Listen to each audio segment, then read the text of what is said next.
गुरु प्यारी साध संगत जी, धन कृपाल जी, हम सबकी ज़िंदगी में कभी कुछ अच्छा होता है, कभी कुछ बुरा होता है। किसी के साथ कुछ अच्छा ही होता चला जाता है तो किसी के साथ कुछ कुछ बुरा ही होता रहता है, पर हम समझ नहीं पाते ऐसा क्यों हो रहा है।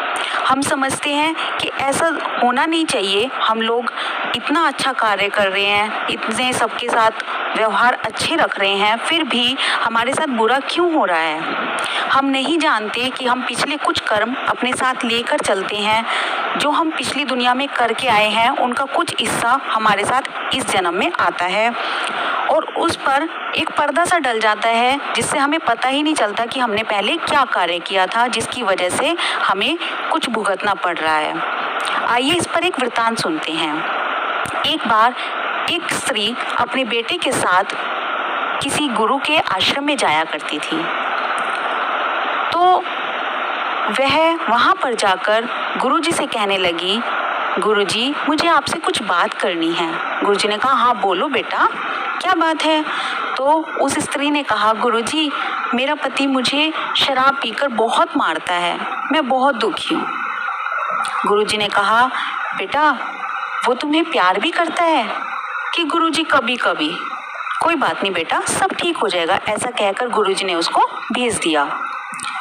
कुछ महीने के बाद वह स्त्री फिर गुरुजी के सामने ऐसे ही पेश हुई और बोलने लगी, गुरुजी मेरे पति ने मुझे अब भी मारना नहीं छोड़ा, वो मुझे शराब पीकर बहुत मारता है गुरुजी, मैं कैसे संभालूं, अब मेरी सहन शक्ति के बाहर है।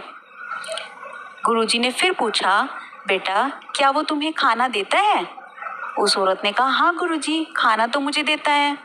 तो गुरुजी ने कहा, कोई बात नहीं बेटा, सब ठीक हो जाएगा।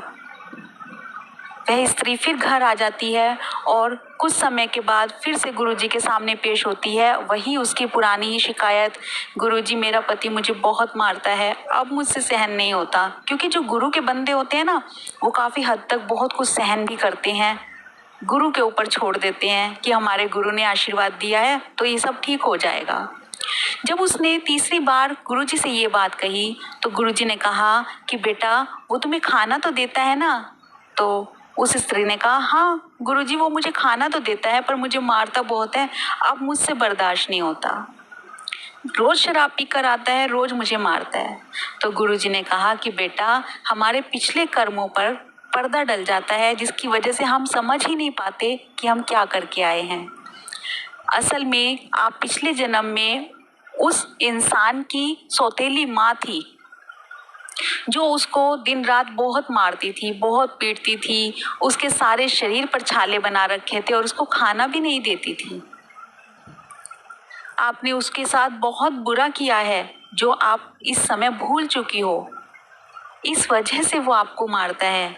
ये तो आप गुरु के साथ जुड़ी हुई हो, आप आश्रम में आते हो, सत्संग सुनते हो, जिसकी वजह से इतनी कृपा चल रही है कि वो आपको मारने के साथ साथ खाना तो देता है। इसलिए जो कुछ मिल रहा है उसमें खुश रहो। ये बात सुनकर वह स्त्री जार जार रोने लगी कि पिछले कर्मों का किया हुआ फल हमें किस प्रकार इस जीवन में भुगतना पड़ता है।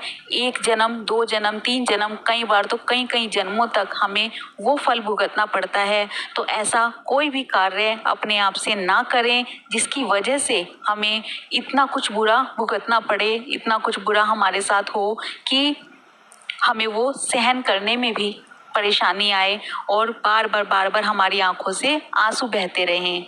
इसलिए हमें कुछ भी अच्छा बुरा करने से पहले सोचना चाहिए कि हम किसी के साथ क्या कर रहे हैं। कई बार हम बिना सोचे समझे जो भी कुछ बुरा कर जाते हैं, उसका फल हमें हर हाल में भुगतना पड़ता है।